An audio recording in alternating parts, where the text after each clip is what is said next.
no sé qué va a pasar, todo está en las manos del Señor, pero yo lo único que digo es que nosotros no podemos depender de los hombres, sino depender solamente del Señor. Hay gente que pone la confianza en los gobiernos. Bueno, ahora ya verás que estos que entran van a arreglar todo lo que el otro no arregló y ya verás que no sé qué. Mire, hermano, ¿qué quiere que le diga? Nuestra confianza está en el Señor. La Biblia llama bienaventurado al hombre que pone su confianza en el Señor.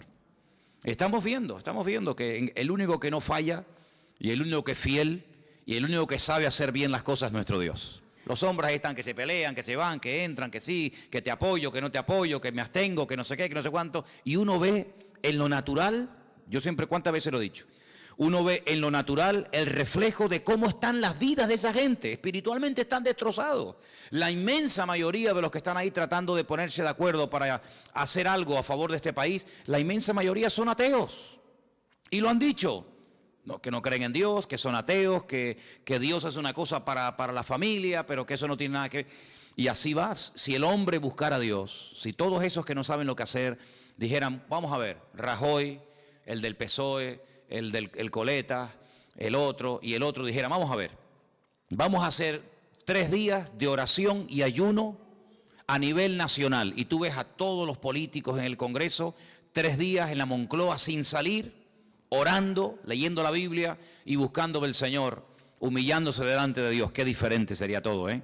Madre mía, cuántas bendiciones y cosas hermosas podrían salir de un encuentro así, pero no lo van a hacer, no lo van a hacer, ¿verdad? Entonces dice la Biblia que son ciegos que intentan guiar a otros ciegos, y dice la Biblia que si 2 ciegos se juntan, los 2 van a caer en el mismo hoyo, porque los 2 están ciegos, ¿eh? Así que buscamos a Dios, confiamos en el Señor, en su promesa y en su palabra, y todo lo que los hombres tengan que arreglar, que lo arreglen ellos, pero nuestra confianza está en el Señor. Amén, hermanos, bendito sea Dios.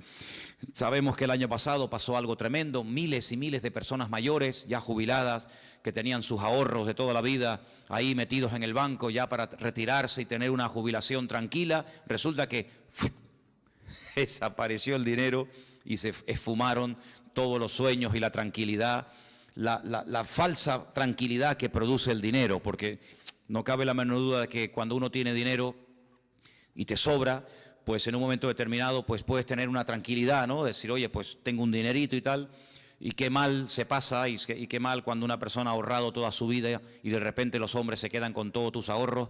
Pero ahí hay una lección de que donde tenemos que hacernos tesoros es en el reino de Dios, porque los tesoros de la tierra se fuman, los tesoros de la tierra se volatilizan, son como neblina, hoy los tienes y mañana no los tienes. ¿Cuántas personas en este país hace 3, 4, 5 años atrás tenían trabajo, coches, casas, viajaban, compraban y no sé qué, y hoy en día están arruinados? No es que no tengan dinero, es que están arruinados con a veces hasta miles y millones de euros de deuda. Y uno dice, al final resulta que los que tenían tanto están peor que los que toda la vida hemos dependido el día a día del Señor. Porque yo he hablado con gente que ha tenido mucho dinero y están deprimidos, amargados, escondidos, en fin, lo han perdido todo. Y cuando uno ha estado arriba y de repente te lo quitan todo, no sabe adaptarse después a una vida, digamos, a una vida normal. En estos días estaba leyendo un libro, o uno de los libros que estoy leyendo, y en uno de ellos decía que en los tiempos de la Biblia, ya lo dije una vez, en los tiempos de la Biblia se vivía el día a día. Eso ya hoy en día prácticamente no existe. En algunos países sí, pero aquí, por ejemplo, la gente quiere tener, digamos, el mes arregladito, ¿no? Tengo para pagar el mes de la hipoteca o el mes del alquiler, ya están tranquilos. Y tengo el mes solucionado. Y en la Biblia no se vivía así. En la Biblia se vivía el día a día. Basta a cada día su propio afán, su propio mal. Y el pan nuestro de cada día. Así se vivía en el tiempo de la Biblia. Entonces, si nosotros dependemos día a día del Señor, no vamos a estar agobiados, porque mira, se dice, yo es que faltan todavía 20 días para terminar el mes. Pero no lo mires así, vive el día a día y el Señor te va a sorprender y te va a proveer el alimento, la comida, lo que sea necesario para el día a día. Y también leía en ese libro algo que me llamó mucho la atención. Yo no digo que tengamos que volver a eso, pero dicen que en los tiempos de la Biblia la gente comía 2 veces al día. Y yo digo, qué curioso, ¿no? yo creo que todos comemos de más. Es decir, si nosotros ahora mismo nos quedáramos 15 días sin comer, seguro que nadie se moría.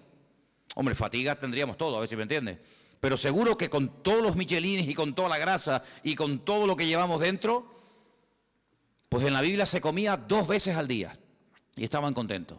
Sin embargo, hoy en día, mínimo, 3, y como tengas chicos jóvenes, pues 4 o 5, ¿eh? Y como estés aburrido en casa, venga, y hay gente que cuando están ansiosos y están nerviosos les da por comer. ¿Qué te parece, amigo? Y a otros les da por comprar, y a otros les da por cualquier otra cosa. Qué diferente es la vida de un cristiano, amén, hermanos. Qué diferente tiene que ser nuestra vida, en medio de todo este caos y en medio de todo este lío. En fin, hermanos, hoy comencé a leer otra vez el precioso y maravilloso libro del Apocalipsis. Quiero llevarles a él. Está en el último libro de la Biblia. La palabra Apocalipsis es una palabra griega, no es una palabra española, aunque se emplea para películas y para títulos de novelas de Hollywood y todo esto. Pero la palabra Apocalipsis es una palabra griega que significa revelación, ¿eh? Algo oculto que se da a conocer.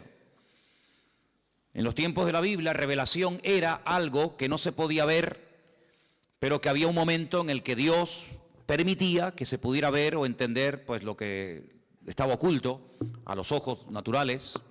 Por ejemplo, cuando se cogían los rollos, no eran libros, sino eran pergaminos, eran rollos, y cuando se abrían los rollos, ese acto de desenrollar el rollo, el pergamino para leerlo, a ese acto se le llamaba revelar, porque era algo que estaba oculto, no era como hoy en día. Yo veo que muchos de ustedes, y espero que todos, tengan su Biblia particular. Entonces lo que yo voy a leer hoy, usted en su casa lo puede leer cuando quiera, porque hoy en día todos tenemos Biblia.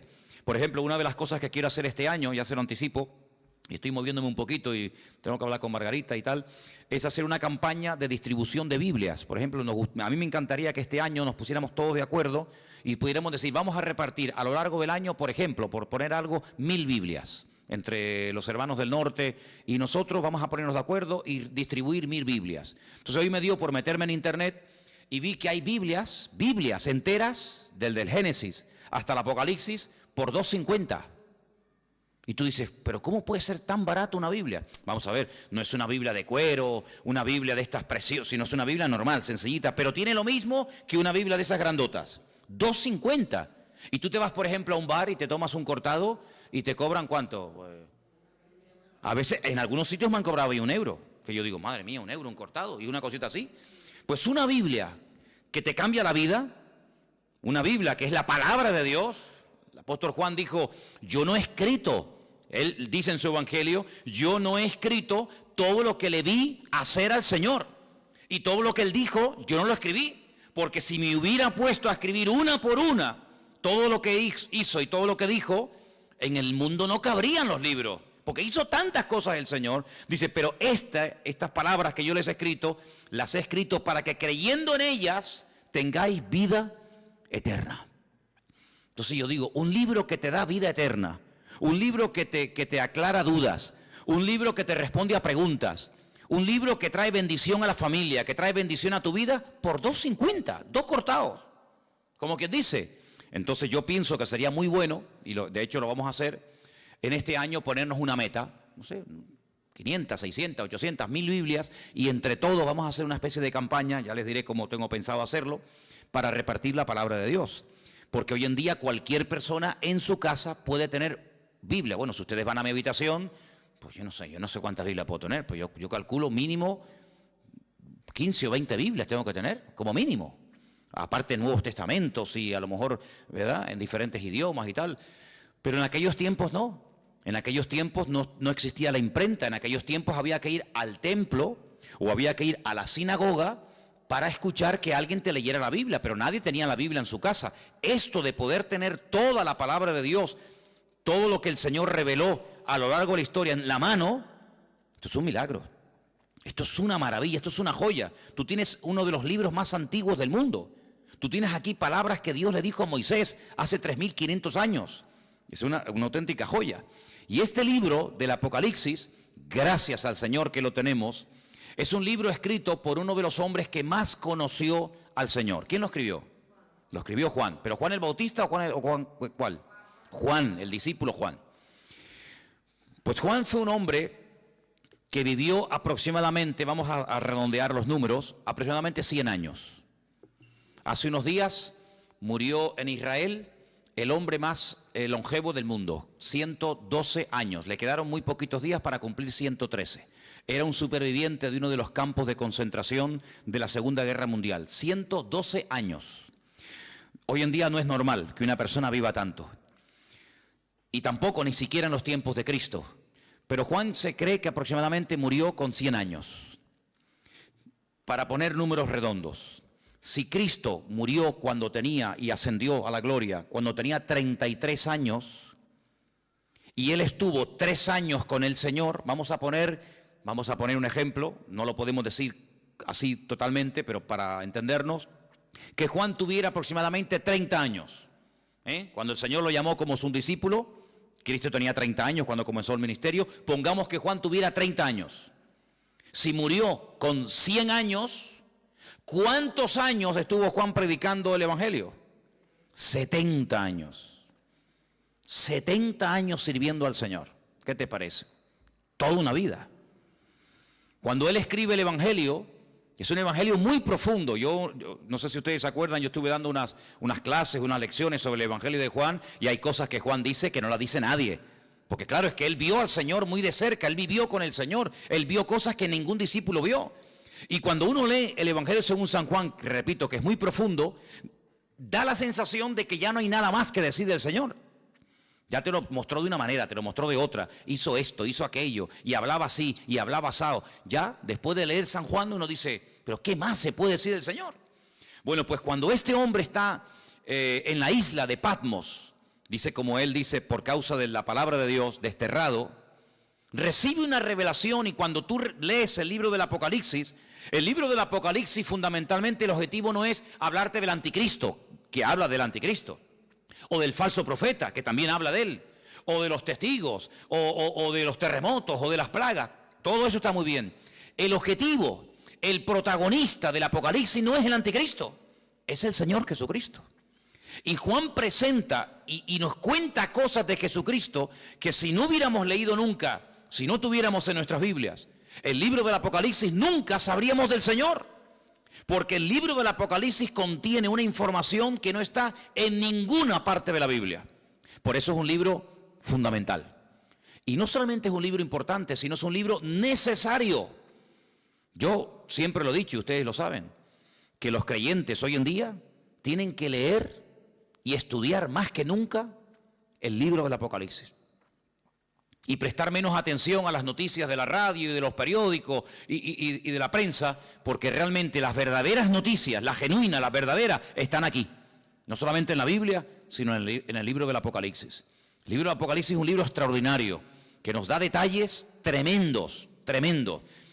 Lo estoy leyendo otra vez, como siempre, ¿no? Detenidamente, estudiando las palabras y tal, y menciona muchas cosas del Antiguo Testamento. Por ejemplo, hoy leía acerca de los famosos 2 testigos. Los que habéis leído la poesía saben de lo que estoy hablando. Los que no lo habéis leído, pues dicen, no sé lo que es eso. Bueno, pues los 2 testigos son 2 personas de carne y hueso que estarán en los últimos tiempos predicando la palabra del Señor durante 3 años y medio. Nos dice la Biblia cómo predicarán, dónde vivirán, cómo morirán, qué les va a pasar. Todo eso lo dice el Apocalipsis. Bueno, pues de esos 2 personajes ya habla el profeta Zacarías.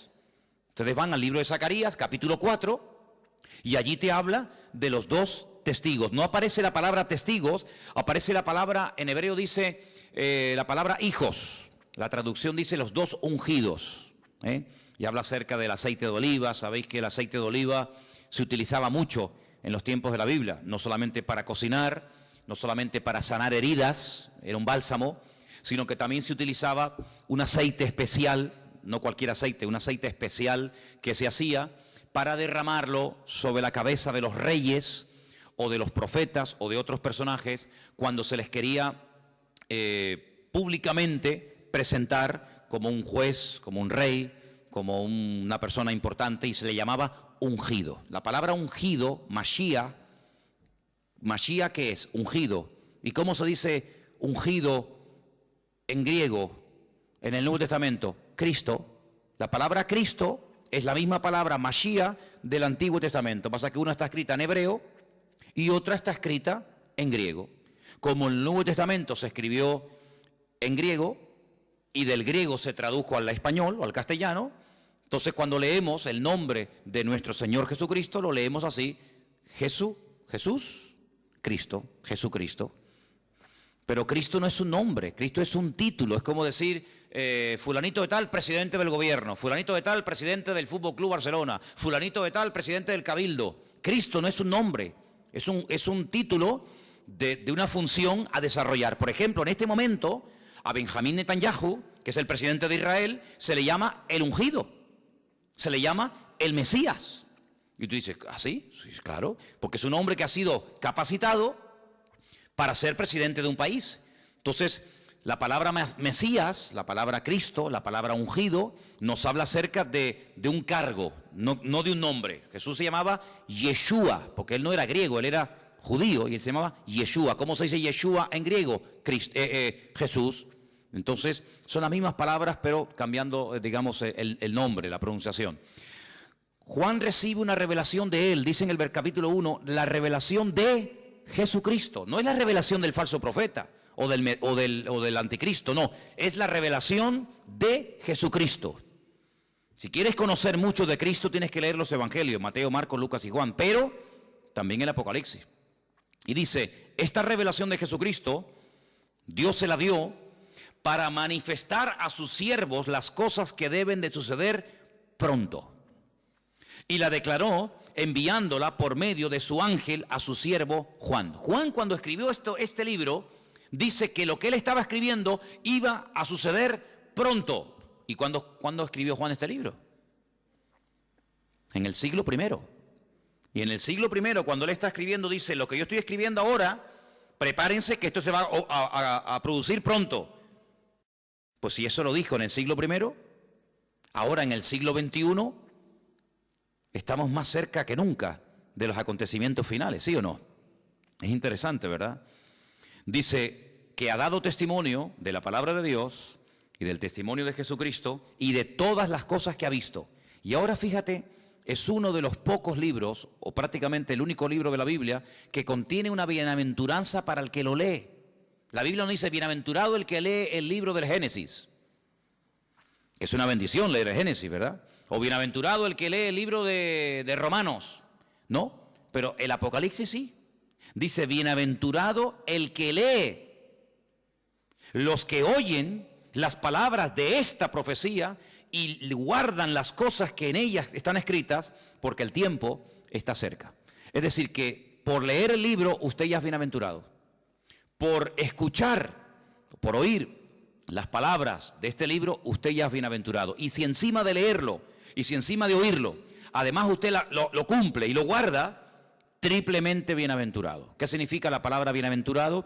Viene de una palabra hebrea que significa, es ashrei, que significa rico. La palabra rico está entroncada con la palabra bienaventurado. Un bienaventurado, espiritualmente hablando, según el concepto bíblico, es una persona rica, espiritualmente hablando. La riqueza bíblica espiritual no tiene nada que ver con la riqueza material, ¿vale? Hay personas en la Biblia que no eran ricos materialmente hablando, pero espiritualmente hablando eran multimillonarios. Y hay personas tremendamente ricas en la Biblia que la Biblia dice que eran unos necios.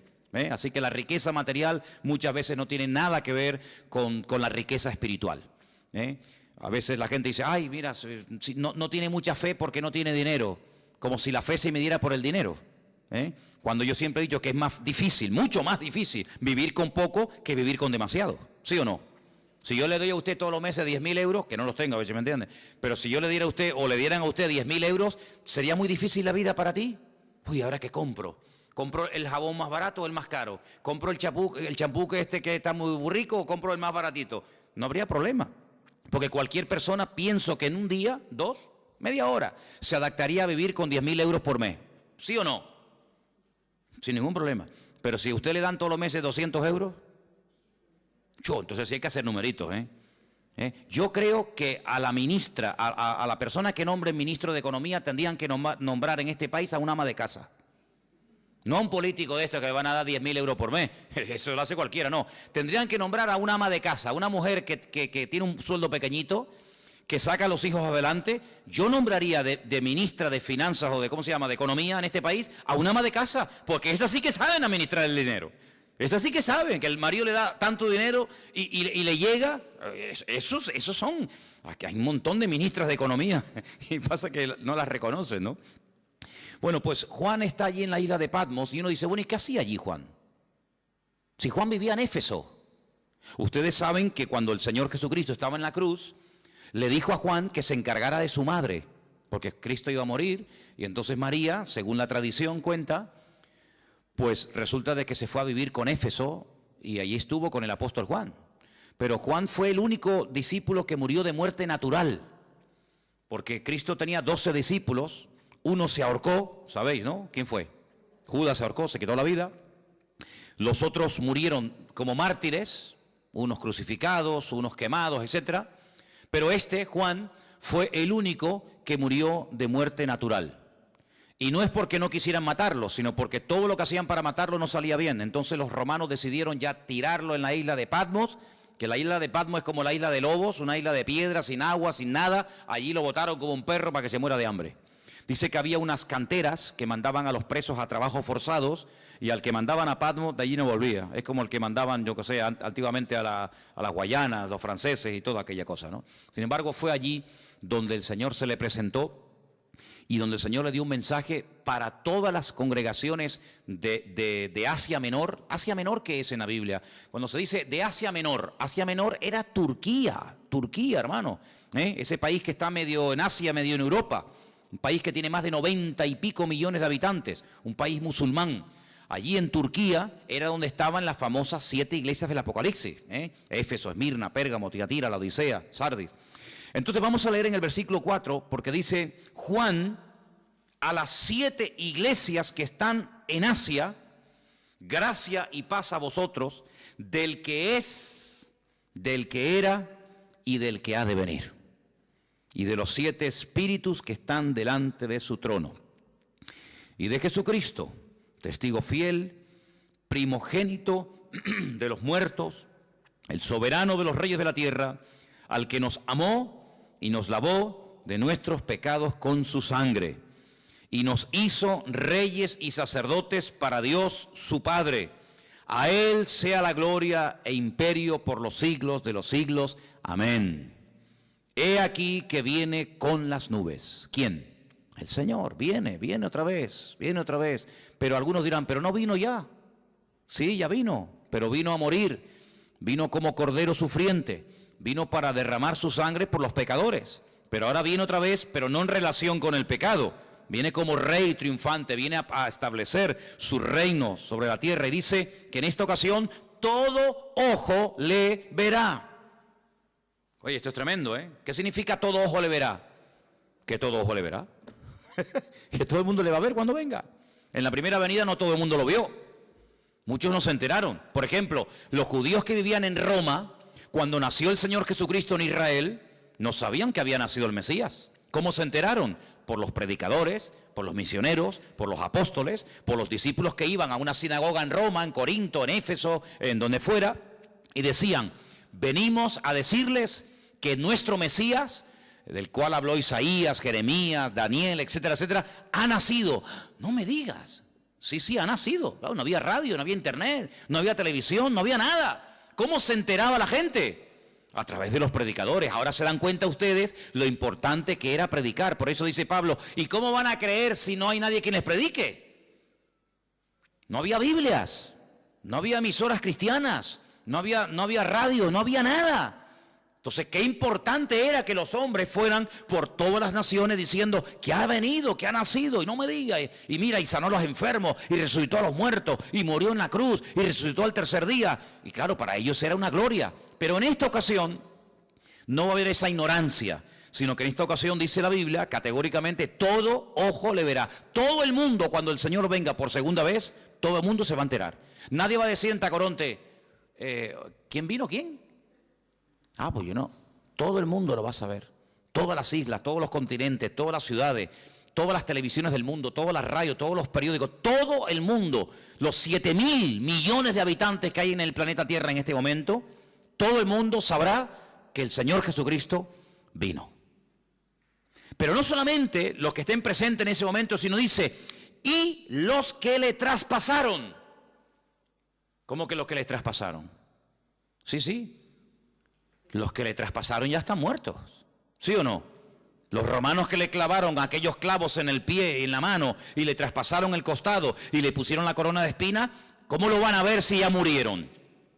Pues no te das cuenta de que la Biblia a veces te habla de un mensaje superficialmente, pero indirectamente, sin mencionar la palabra, si los que le traspasaron le van a volver a ver, te está dando a entender la Biblia que se producirá una resurrección de los muertos.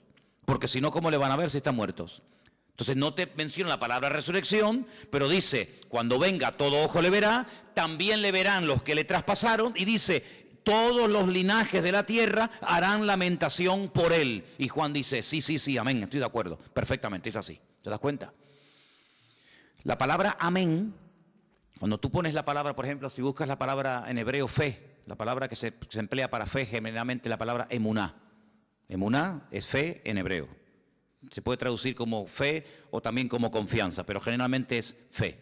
La palabra emuná, dentro de la palabra está la palabra amén. Si tú en hebreo hay algo muy bonito, y es que dentro de una palabra hay una, dos o tres palabras. Incluso a veces de una palabra, no de todas, cuidado, pero a veces hay palabras en hebreo que de una palabra puedes sacar 750 palabras diferentes. Y usted dice, ¿cómo? De una palabra, combinando las palabras, por ejemplo, poniendo la P aquí, la H allí, la M por acá, la L por allá, de una misma palabra, siendo combinaciones, pueden sacar hasta 750 términos diferentes. Entonces la palabra amén está dentro, tú la ves, tú ves la palabra emuná en hebreo y ves que pone dentro amén. Porque cuando decimos amén, cuando nosotros los creyentes decimos amén, que es un acróstico, pues estamos diciendo que tengo fe en afirmar lo que esa persona está diciendo. Cuando yo digo, hermano, el Señor Jesucristo vendrá, amén. Cuando usted dice amén, está diciendo de una forma resumida, tengo fe en lo que tú estás diciendo y lo firmo. Tengo fe de que el Señor volverá otra vez. Pero para no decir, tengo fe en que el Señor volverá otra vez, usted dice simplemente, amén. Y diciendo amén, usted afirma como que usted está de acuerdo con la afirmación que se acaba de decir. Por eso digo muchas veces, no diga amén a todo lo que se oye. Porque cuando usted dice amén a todo, quiere decir que está de acuerdo con todo lo que se está diciendo. Así que piénselo bien. Así que el Señor dice, yo soy el alfa y la omega. Yo me imagino que todos lo sabrán, pero cuando leía esta mañana el Apocalipsis en la versión hebrea, no dice evidentemente el alfa y el omega, porque el alfa y la omega es la primera y la última letra del alfabeto griego, ¿vale? En nuestro idioma sería la A y la Z. Yo soy la A y la Z. En hebreo yo soy la Aleph y yo soy la Taf, ¿vale? El principio y el fin, dice el Señor, el que es, el que era y el que ha de venir, el Todopoderoso, ¿vale? El Todopoderoso, el eterno Dios. El nombre de Dios lo hemos explicado 1.000.000 de veces. El nombre de Dios es un nombre que no tiene vocales. Es un nombre que solamente tiene consonantes. Son Yod, Hei, Bat, Hei. A menos que usted le ponga vocales a esas letras, no se pueden pronunciar. Porque ¿cómo vamos a pronunciar una palabra si no tiene vocales? Se une la consonante con la vocal y entonces creamos las sílabas y las palabras. Entonces el nombre de Dios es un nombre aparentemente impronunciable porque cuando se escribió originalmente no tenía vocales. Pero si usted ve cómo se escribe el verbo ser y el nombre propio de Dios, que son esas famosas 4 letras que se llama el famoso tetragramatón, dentro del nombre de Dios usted puede ver que está escrito el verbo ser. ¿Por qué? Porque Dios es la existencia. Dios es el que da existencia. Él no depende de nada ni de nadie para existir. Nosotros sí. Si nuestros padres no se hubieran conocido y de esa relación no hubiéramos nacido nosotros, ¿de dónde hubiéramos salido? De ninguna parte.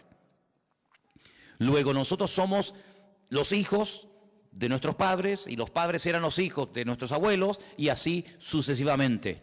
Pero si llegamos a Dios, Y la pregunta que yo me hacía antes de aceptar al Señor, que ya lógicamente la tengo clarísima, pero en aquel tiempo me torturaba, era una tortura terrible, ¿de dónde salió Dios? ¿Quién lo creó? ¿Quién lo hizo? Porque en nuestra mente humana todo sale de algo. Este púlpito no apareció aquí, pum, y apareció, sino que este púlpito alguien lo tuvo que hacer. Luego cada vez que vemos algo, nos habla de que hay un diseño y alguien que lo ha hecho, ¿sí o no? Todo lo que vemos, dice, bueno, este púlpito lo hizo alguien y le dio esta altura y le dio estas medidas. El púlpito no decidió ser de esta forma, podía ser semicircular, podía ser más alargado, más ancho, más alto. Hubo alguien que dijo, no, lo voy a hacer así. Bueno, pues ese alguien lo formó y ese alguien lo diseñó. Y todo lo que vemos a nuestro alrededor, la silla en la que usted está sentado, alguien la diseñó, alguien la hizo. Todo lo que vemos a nuestro alrededor, pero cuando hablamos de conceptos diferentes a los conceptos, digamos, naturales, y uno llega nada más y nada menos que hablar del Creador, la pregunta ¿quién hizo a Dios? No es una pregunta sabia, no es una pregunta coherente. ¿Por qué? Porque a Dios no lo ha hecho, a Dios no lo ha creado nadie, porque si lo hubiera creado o lo hubiera parido o lo hubiera hecho alguien, la pregunta es ¿y a ese alguien quién lo hizo? Y volvemos para atrás, y hay un momento que se para y decimos, pero bueno, es que Dios es eterno, y ahí ya nos perdemos. ¿Por qué? Porque en nuestro concepto limitado y finito, la eternidad es algo que se nos escapa de la mente, porque vemos que la vida se pasa volando, porque vemos que todo se mide siempre por minutos, por segundos, por días, por años, por siglos, por milenios, por décadas, y todo lo medimos, ¿verdad? Uy, qué grande está el niño, uy, qué pequeñito, acaba de nacer.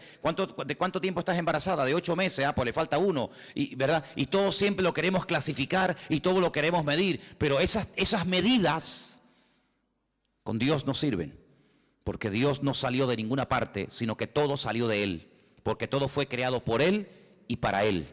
Y cuando nada existía, Él ya existía, porque Él es la existencia en sí mismo. Y dice la Biblia que todo subsiste, si todo se mantiene en su debido orden y nada se va de sitio y todo funciona como tiene que funcionar, porque hay un diseñador y porque hay un creador que diariamente da la orden de que el sol salga por el este y se oculte por el oeste. Pero bueno, eso era antes. No, eso era antes, eso era hoy y eso será siempre. El sol siempre sale por el este y se oculta por el oeste. Pero esa ley, ¿quién la dio? ¿Quién decidió que el sol saliera siempre por el mismo lado y se ocultara por el mismo lado? El creador del sol. El creador del sol. ¿Y quién es el que hace que la Tierra siempre gire en la misma dirección? Y que no diga un día, oye, voy a girar ahora en otra dirección. Todos los planetas giran en las direcciones de las agujas del reloj menos uno. Todos los planetas giran así. Pero hay uno que Dios dice, no, tú al revés, y gira al revés. ¿Quién decide eso? ¿Quién hace que hay unas flores que sean rojas, otras amarillas? ¿Quién hace todo eso? El que las diseñó, el que las creó. No es así por casualidad, sino que hay un diseñador y hay un creador, y ese Dios es la existencia misma, y por eso en su nombre propio, pues lleva la existencia, el verbo ser. Ahora ese nombre, cuando leemos, por ejemplo, algunas Biblias sale la palabra Jehová. En otras Biblias sale la palabra Adonai, o Señor. En otras Biblias aparece la palabra Yahvé, ¿no? Muy bien, todo eso está muy bien. Pero el verdadero nombre propio de Dios no tiene vocales, pero se le tuvo que poner vocales para poder pronunciarlo, ¿os dais cuenta? Y ahora, ese Dios creador, ese Dios diseñador, que es uno, Dios es uno, dice la Biblia, ese Dios amó tanto al mundo que dice que salió de él su Hijo unigénito, que al mismo tiempo su Hijo es el mismo. Y uno dice, pero ¿cómo puede haber? Porque si salió el Hijo del Padre, está el Hijo y está el Padre. Pero vamos a ver, ustedes no sois, ¿cuántos sois padres aquí? Muy bien, o madres. Bien. Pero usted es madre y usted es hija al mismo tiempo, ¿sí o no? Lo que pasa es que a donde yo voy, por ejemplo, cuando voy a la casa de mi madre, allí soy hijo. Pero cuando estoy aquí, aquí soy padre. Y cuando estoy en mi casa soy marido. Y cuando estoy aquí soy pastor. Y tantas cosas al mismo tiempo, sí, no pasa nada. No tengo que dejar de ser hijo para ser padre. Puedo ser hijo y padre al mismo tiempo, y abuelo, y bisabuelo, abuelo por el camino que llevamos. Pero bueno, se puede ser muchas cosas al mismo tiempo, ¿sí o no? Pues Dios no tiene ese problema. Dios no tiene ese problema. Entonces, su hijo viene al mundo en forma humana. Claro, tuvo que venir en forma humana. Y por eso necesitó, pues, un estuche, un instrumento humano, como fue su madre. Y entonces, cuando él viene a este mundo y hace su obra, hace su ministerio, se registra en los evangelios su ministerio, pero hay muchas cosas que el Señor todavía no ha hecho. Hay muchas cosas, muchos cambios, muchas maravillas que tienen que ocurrir en la creación, en la naturaleza, en la raza humana, que no están en los evangelios. ¿Y a quién y dónde le reveló el Señor lo que todavía a él le queda por hacer? A Juan, en la isla de Patmos, a través del libro del Apocalipsis. Y esa información no era una información codificada, No sé cuántos de ustedes se acuerdan que antes había el Canal Plus, estaba codificado. ¿Se acuerdan?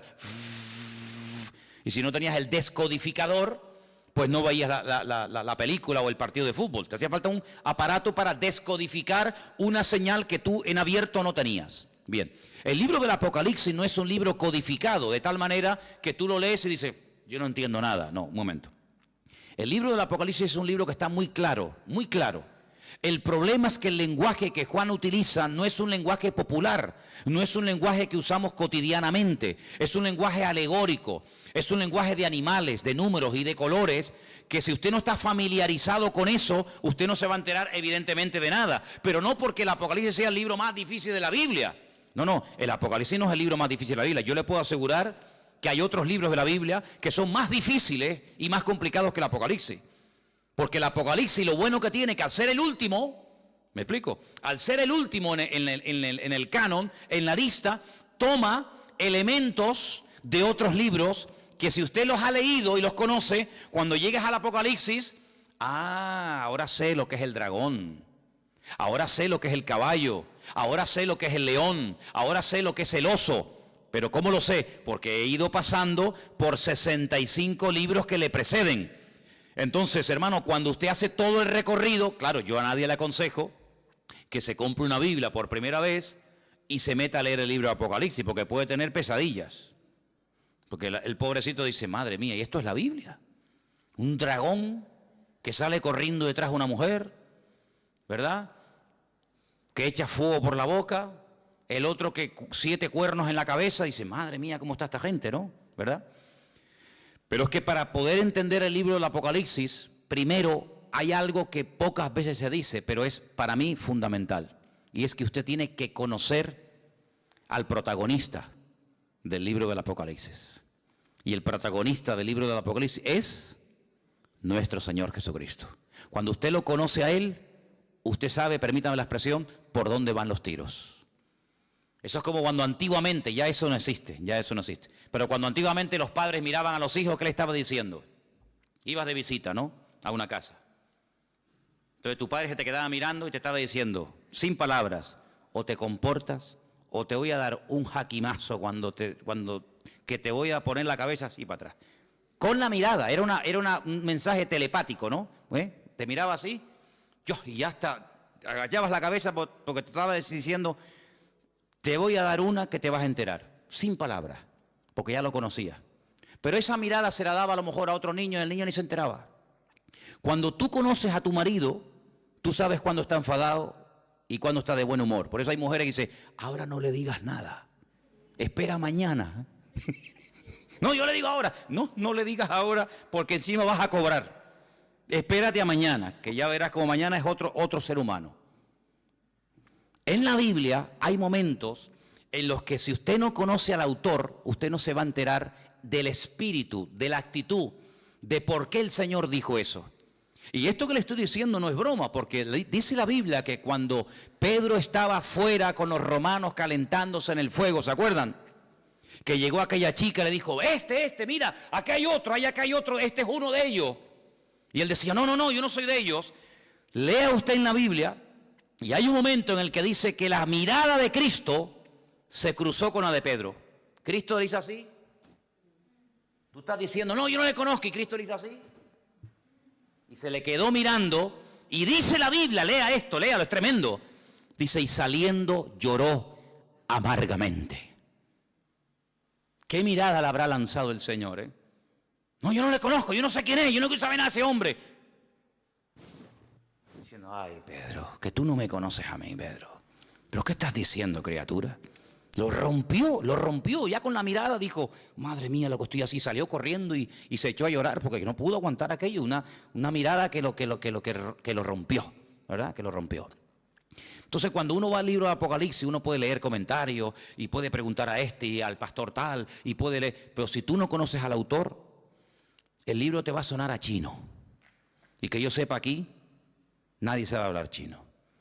Pero cuando tú conoces al autor, tú captas y lo ves al Señor por todas partes. Porque te vuelvo a repetir, el objetivo del Apocalipsis no es levantar y el protagonista, el anticristo, el falso. No. El protagonista del libro del Apocalipsis es el Señor Jesucristo. Y todo lo que pasa, todo lo que ocurre, las tragedias, los terremotos, las catástrofes, las guerras y esto y aquello, todo siempre apunta a un objetivo, y es que el hombre reconozca que el Señor Jesucristo viene pronto. Te habla de una manera, te habla de otra forma, te habla por aquí, te habla por allá, para que el hombre entre en razón y para que el hombre entienda que no puede hacer con su vida lo que le da la gana, para que el hombre entienda que no es dueño de sus actos. Cuando nosotros creemos que somos dueños de nuestros actos, nos estamos proclamando como si fuéramos dioses. Yo hago lo que me da la gana. A mí nadie me tiene que decir nada. Es como si tú fueras Dios, porque a Dios nadie le tiene que decir nada. Pero cuando tú actúas así, estás actuando como si tú fueras Dios. A mí nadie me tiene que decir nada. Pero ¿cómo que nadie nos tiene que decir nada? Claro que nos tienen que decir muchas cosas.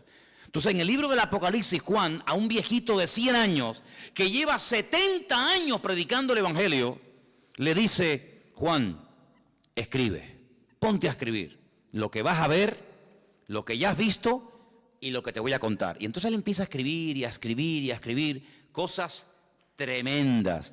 Pero fíjate lo que dice, por ejemplo, en el versículo 10, cuando el Señor le dice a Juan que escriba, hay una cosa muy importante que tenemos que tener en cuenta, y es cómo estaba, con qué actitud estaba Juan. Dice el versículo 10, yo estaba en el Espíritu en el día del Señor, y oí detrás de mí una gran voz, como de trompeta. Juan no estaba despistado, Juan no estaba quejándose, Juan no estaba con una mala actitud, sino Juan dice que estaba en el Espíritu. Y eso es muy importante. ¿Cuántas veces me habéis oído a mí decir que la actitud marca la diferencia? ¿Sí o no? Es muy importante.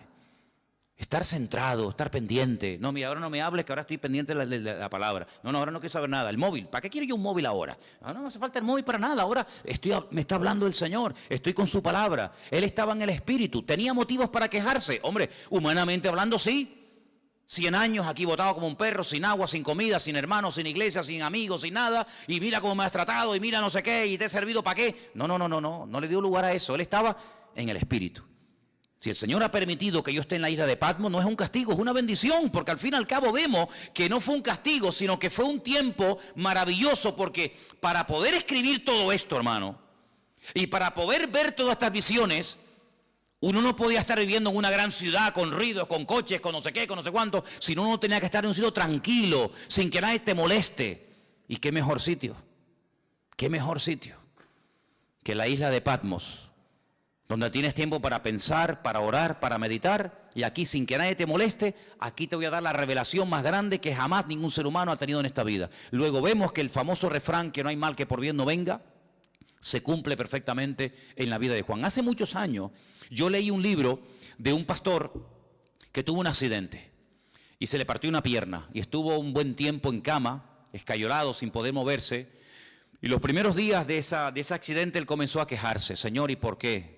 Tenía que predicar en esta iglesia, me habían invitado a viajar a no sé qué sitio, me habían invitado a no sé qué, y ahora no puedo tal, y empezó a quejarse hasta que pasaron los días y le dijo, Señor, si tú has permitido que yo esté aquí parado sin hacer nada, ¿qué propósito tienes tú, Señor? Y ese hombre escribió un libro con su testimonio, con sus experiencias, y cuenta él que fue un libro que bendijo a muchísimas personas. Un libro que fue de muchísima bendición, sus testimonios, las experiencias que había tenido con el Señor, las pruebas por las cuales había pasado y lo que había aprendido en el Señor. Y dice, yo conseguí más bendición y logré bendecir más a la gente con aquel libro que con 1000 predicaciones, viaja por aquí, viaja por allá, entra para aquí, entra para allá. Y él entendió que el Señor lo paró, ¿sabes? Él entendió que el Señor permitió aquel accidente para que durante un tiempito, tranquilo, pudiera escribir un libro que después sería de tremenda bendición para muchísima gente que lo leyó. Entonces hay momentos en la vida que nos puede pasar algo que decimos, ¿y por qué? ¿Y por qué, Señor? ¿Y por qué tal? ¿Y por qué esto? ¿Y por qué el marido? ¿Y por qué el niño? ¿Y por qué no me dieron el trabajo que me habían prometido? ¿Y por qué no sé qué? ¿Por qué? ¿Y por qué? ¿Y por qué? Y hace muchos años, yo era recién convertido, vino a Las Palmas a predicar una señora que dice ella, en aquellos años, que era la capellana de una de las cárceles más peligrosas de los Estados Unidos, la cárcel de Sing Sing. Y esta mujer empezó a predicar y yo te puedo asegurar que no todo, pero por lo menos la mitad del mensaje me lo aprendí de memoria. Y todavía lo tengo aquí. Y ella empezó diciendo, hay una pregunta que si nosotros nos la hacemos podemos volvernos locos. Y es una pregunta, y la pregunta es ¿por qué? Y sobre esa pregunta ella basó su mensaje. Y a mí se me quedó tan grabado aquello. Y ella hablaba acerca de lo peligroso que es cuando nos pasa algo en la vida, entrar a pelearnos con Dios. ¿Y por qué no sé qué? ¿Y por qué no sé cuándo? ¿Y por qué? Yo creo que nosotros ahora que hemos ya comenzado un poquito a levantar vuelo y a entender y a conocer un poquito más al Señor, vamos a cambiar la pregunta. Vamos a dejar el por qué. ¿Por qué? Dios lo sabe. Vamos a preguntarle otra pregunta al Señor. Vamos a hacerle esta pregunta. ¿Para qué? El por qué no me interesa. Porque si yo soy cristiano, mi vida está en las manos del Señor y el Señor ha permitido esta situación, Él sabrá por qué la ha permitido. Los que amamos a Dios, ¿qué dice? Todo ayuda para bien. Luego, el por qué no me interesa. Mi Dios sabe lo que hace conmigo, pero ¿para qué has permitido esta situación? Entonces, cuando comenzamos a indagar y a orar y diligentemente le preguntamos ¿para qué? El Señor nos va a dar muchas respuestas. ¿Para qué me has traído a Patmos? ¿Para morirme de hambre? No te vas a morir, porque ¿quién te trajo a Patmos? ¿Los romanos o lo permití yo? ¿No se acuerdan ustedes un día en la cárcel en Israel que estaba Pablo? Y dice la Biblia que el Señor se le presentó y le dijo, Pablo, escucha bien, tú has dado testimonio de mí aquí en este país. En todo Israel te conocen, todas las sinagogas del país te han oído. Eres un rabino famoso. Eres uno de los mejores discípulos de un tal Gamaliel, hijo de Gilel, uno de los mejores rabinos de toda la historia. Pero ahora es tiempo de que salgas de tu tierra y te vayas a Roma. Y quiero que allí en Roma prediques mi palabra. Pero si estoy preso y tú me dices que me vaya a Roma, ¿cómo me voy a ir si no me van a dejar salir? Estoy encadenado. Pero Pablo, escucha una cosa, tú eres ciudadano romano, no te olvides. Y mañana cuando te saquen y te hagan el juicio, cuando te vayan a interrogar, tú vas a decir que tú como ciudadano romano, tú tienes el derecho que no todo el mundo tiene de apelar al César. Es decir, yo quiero que me juzgue, que mi juez sea el mismísimo César. Tú lo puedes pedir porque tú eres ciudadano romano. Entonces cuando él sale de la cárcel por la mañana, lo van a interrogar. Un momentito, quiero decir algo. ¿Qué quiere decir usted? Yo apelo al César. Quiero que el César sea mi juez. Claro, este que es un juez inferior dice, pues entonces si usted ha apelado al César, no te preocupes que usted irá al César. Llévenselo. Lo montan en un barco. ¿Quién? Los romanos. Y lo llevan a Roma. No fue por el camino y porque me llevan a Roma. No, porque el Señor quiere llevarme a Roma, pero como yo no estoy libre ahora, que me puedo comprar el pasaje, ir a donde quiera, pero le doy la vuelta a la tortilla. Y en vez de utilizar mi libertad, uso mi, entre comillas, encarcelamiento, pero ahora ellos me van a pagar el pasaje.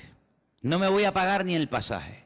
Me van a pagar ustedes el pasaje, me van a pagar ustedes la comida y me van a llevar al mismísimo César de Roma. Pero ¿quién va a ir a darle testimonio al César de Roma? ¿Quién? ¿Uno por la calle? No. O un preso o uno que pertenezca a la corte de Roma. Entonces, si no eres de la corte de Roma, pero eres un preso con ciudadanía romana, tienes derecho a que te juzgue el César de Roma. ¿No os dais cuenta que todo ayuda para bien? ¿Dónde nació Pablo? En Tarso. ¿Qué era Tarso? Una pequeña colonia romana. Y dice que las personas que estaban allí, a través de su padre, él obtuvo la ciudadanía romana. ¿Quién sabe si en algún momento Pablo, como judío fanático que era en aquel momento, habrá dicho, ¿y yo para qué quiero la ciudadanía romana? ¿Yo para qué quiero ser romano? Ahora no lo entiende.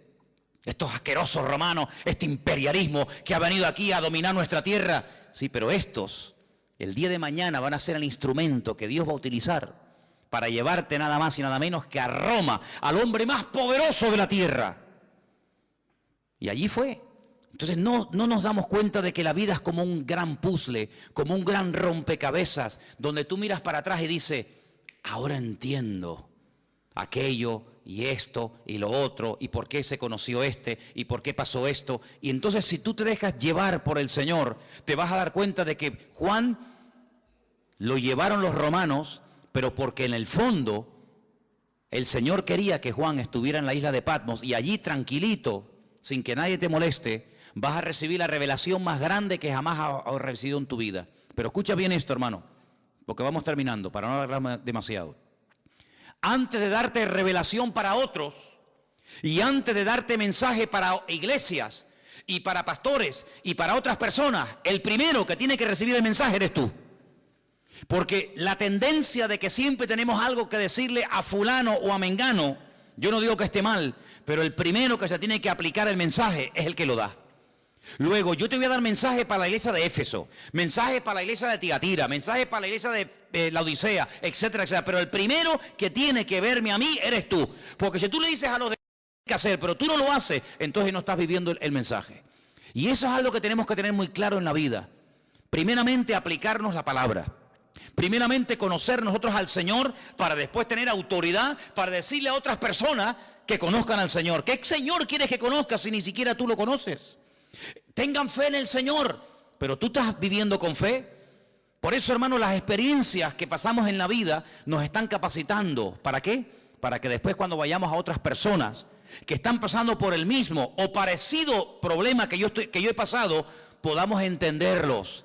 Por eso yo muchas veces digo, cuando alguien se hace la pregunta, ¿en qué forma tú me quieres utilizar? ¿Con qué tipo de gente tú me quieres utilizar? Analiza cómo ha sido tu vida.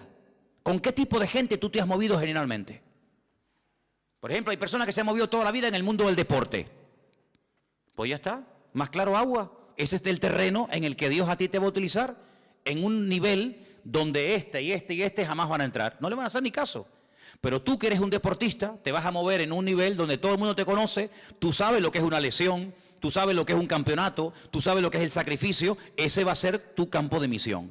Hay otras personas que a lo mejor son médicos, no tienen nada que ver con el deporte, pero conocen a una serie de personas que se mueven en el mundo de la medicina. Ustedes saben que los médicos hablan de un lenguaje que le están diciendo a otro colega que te estás muriendo y tú ni te enteras porque se están hablando en clave. Ahí es donde Dios te va a utilizar. ¿Con qué tipo de gente? ¿Qué tipo de inclinación tú has tenido? ¿Qué tipo de experiencia, de prueba? ¿Qué tipo de dificultades tú has tenido? Por ahí van los tiros. Por ahí donde el Señor te va a utilizar. Claro, Dios te puede abrir nuevos campos. Claro, siempre lo hace. Pero generalmente utiliza tu pasado para que después tú en el futuro puedas servir al Señor con efectividad. Porque Dios no te va a meter, a menos que te haga un milagro y una transformación, Dios no te va a meter en un terreno en el que tú no sabes moverte. Dios te va a poner en un terreno en el que tú sabes moverte. Por ejemplo, ¿quiénes son las mejores personas para ayudar a otros drogadictos a salir de la droga? Un mismo drogadicto. Ustedes saben, los chicos que vienen los domingos a la iglesia. Dino, si algún día oyen un testimonio de Dino, ese chico estuvo en la droga, pero es que ahora él puede ayudar a otros. ¿Y quién mejor que una persona que ha estado con depresiones toda la vida para ayudar a una persona deprimida? ¿Y qué mejor que una mujer separada para entender a otra mujer separada? ¿Y qué mejor que una mujer que ha sido violada o abusada para entender a otros que están pasando por eso? Hermano, no nos damos cuenta de que todo nuestro pasado es el terreno que Dios ha ido preparando para abrirnos puertas, para servirle a Él en el futuro. Entonces, en este libro, el primero que tiene que tener las cosas claras es Juan. Y quiero terminar leyendo estas últimas palabras. Yo estaba en el Espíritu en el día del Señor, dice versículo 10. Oí detrás de mí una voz, como de trompeta, y me dijo, yo soy el Alfa y el Omega, el primero y el último. Escribe en un libro lo que ves, envíalo a las 7 iglesias que están en Asia. Y ahora las menciona. Éfeso, Esmirna, Pérgamo, Tiatira, Sardis, Filadelfia, la Odisea. Las 7 iglesias. En su momento hablaremos de ella. ¿Por qué estas 7 y no otras? Todo tiene una razón de ser. Pero le dijo, escribe, escribe. Ahora cuando vayamos al retiro, no sé si ya lo habéis leído, yo creo que esa parte le toca a los jóvenes. Hay un momento en el que el Señor le dice a Moisés, escribe. ¿Lo habéis leído? No lo habéis leído. Dice, escribe esto, esta batalla, lo que ha pasado hoy aquí, Moisés, escríbelo. Escríbelo para que las generaciones futuras no se olviden de lo que pasó aquí en el desierto. Interesante. Ahora le dice el Señor, Juan, escribe. Escribe. ¿Por qué? Porque vas a ver tantas cosas y vas a tener tantas visiones y tantos sueños que después no te vas a acordar. Ustedes saben, hermanos, porque yo muchas veces le digo a la gente que es bueno venir a la iglesia a veces con papel y lápiz. Porque dicen las estadísticas, no las digo yo, los expertos, los que están todo el día haciendo este tipo de estadísticas y de estudios, dicen que cuando una persona escucha un mensaje político, religioso, de la índole que sea, después de un tiempo, se puede llegar a recordar con el tiempo un 10% de lo que se oyó perfectamente. Y el otro 90%, algunos oyen 25%, pero generalmente, si yo les pregunto a ustedes dentro de 15 días de lo que yo hablé la semana pasada, muchos de ustedes ya no se acuerdan. ¿Quién es el que más se acuerda? El que lo dijo. Yo me acuerdo de los mensajes que yo he dado porque yo utilizo no solamente el haberlo estudiado, sino el haberlo dado, entonces me lo sé. Pero el que lo oyó, solamente el 10%. Pero fíjate cómo se dispara la estadística. Si una persona está escuchando una lección de un maestro, de un pastor o de quien sea, y escribe, automáticamente pasa del 10 al 80%. Es decir, usted me está escuchando a mí ahora. Si yo le pregunto a usted dentro de 3 días, muchas de las cosas que dije, algunas se acordará, otras no. Pero si usted tomó alguna nota y encima cuando llegó a la casa la repasó, el 80% usted es capaz de acordarse, porque además lo tiene escrito, que si solamente lo hubiera oído. Entonces, Juan, tú vas a ver lo que yo te voy a decir de los 2 testigos. Nadie ha escrito de los 2 testigos, nadie sabe nada de esto. Yo te voy a hablar de los 144.000 sellados. Yo te voy a hablar del falso profeta. Yo te voy a hablar de los 7 sellos, de las trompetas, de las copas de la ira.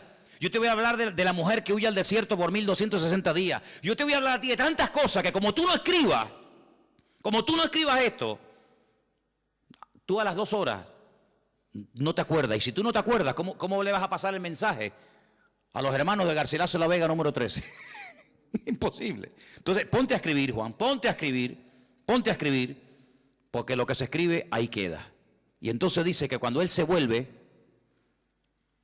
para ver la voz del que hablaba con él, cuando se volvió, dice que vio 7, quédese con este dato, 7 menorás, 7 candeleros de oro, 7.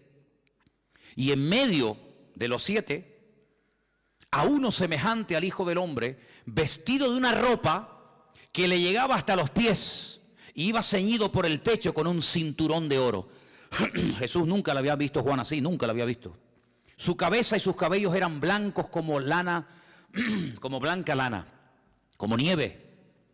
Sus ojos como llama de fuego, sus pies semejantes al bronce bruñido, refulgente como en un horno. Su voz como estruendo de muchas aguas.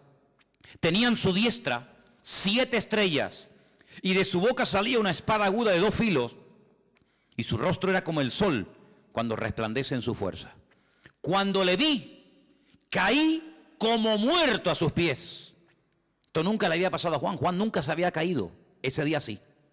Caí como muerto a sus pies, y él puso su diestra sobre mí y me dijo, no temas, yo soy el primero y el último, el que vivo. Estuve muerto, mas he aquí que vivo por los siglos de los siglos. Amén. Y tengo las llaves de la muerte y del Hades. Escribe las cosas que has visto, las que son y las que han de ser después de esta. Y ahora le explica algo. El misterio de las 7 estrellas que has visto en mi diestra y de los 7 candeleros de oro, pone, las 7 estrellas son los ángeles, los ángeles de las 7 iglesias. Y los 7 candeleros que has visto son las 7 iglesias. Y a partir de ahora, él comienza a recibir un mensaje para cada una de estas congregaciones, que ya en su momento lo analizaremos. Solamente lo que les pido es que lo lean, capítulo 3 y 4 de Apocalipsis, muy sencillito, y van a disfrutar una barbaridad, porque este libro como nunca antes se tiene que predicar en las iglesias. Los pastores tienen que hablar más del Apocalipsis, caramba, y se habla muy poco. A veces hay pastores que me han dicho a mí personalmente, es que yo no puedo predicar del Apocalipsis porque yo no lo entiendo. Pues póngase a estudiar, estudie, prepárese, porque estamos en los tiempos del Apocalipsis. Estamos en unos tiempos difíciles donde las cosas están ocurriendo y los cristianos tienen el derecho de saber por dónde van los tiros. Si falta mucho, si falta poco, cuáles son las señales, cuáles no son las señales. Y todo eso lo tenemos, gracias a Dios, en este libro maravilloso que es la Biblia, y encima de la Biblia el libro del Apocalipsis, que lo vamos a estar viendo Dios mediante. No quiero que nadie en esta congregación diga, ay, pero es que el libro del Apocalipsis es muy difícil. Ya verá usted que va a disfrutar. Y vas a ver que el libro de Apocalipsis es un libro maravilloso, que Dios lo escribió no para asustarnos, sino para bendecirnos y para ayudarnos. Además, no se olvide que cada vez que lo leamos, y ustedes cada vez que lo lean, van a ser bienaventurados, porque eso es lo que dice la Biblia. Amén, hermanos. Vamos a orar, por favor, en esta tarde. Se nos ha ido el tiempo. Nos ponemos de pie. Vamos a darle gracias a Dios por su bendita palabra. Que el Señor nos dé sabiduría. Y pido por favor a la iglesia que siga orando por el retiro que vamos a tener en febrero, que puedan asistir muchos hermanos, que podamos tener un tiempo precioso en todos los sentidos. Los hermanos me decían al día del bautismo, oye, si el día que tuvimos el bautismo en el Puerto de la Cruz, ese día tan precioso, lo tenemos durante los días de retiro, esto es una maravilla. Digo, pues oren para que podamos tener unos días hermosos. Y vamos a venir muy bendecidos. Amén, hermanos. Vamos a orar. Señor, te damos gracias por tu palabra bendita. Gracias porque a través de ella aprendemos. A través de ella se abren nuestros ojos espirituales. Y queremos verte a ti. Esa revelación maravillosa, preciosa, completa, amplia. De lo que tú eres. De lo que tú quieres hacer, Señor. Señor, te pedimos que crezca nuestra fe. Que podamos cada día crecer en conocimiento, en sabiduría, en discernimiento espiritual, para que podamos servirte cada día mejor, Señor. Bendice nuestras vidas y que cuando estudiemos y nos acerquemos a tu palabra y ahora a este precioso libro del Apocalipsis, podamos disfrutar y podamos descubrirte y podamos vivir una relación íntima y personal contigo cada día, porque tú así lo quieres para cada uno de nosotros. Bendice, Señor, nuestras vidas y guárdanos siempre de todo peligro y de todo mal. Te lo pedimos en el nombre de Jesús. Amén.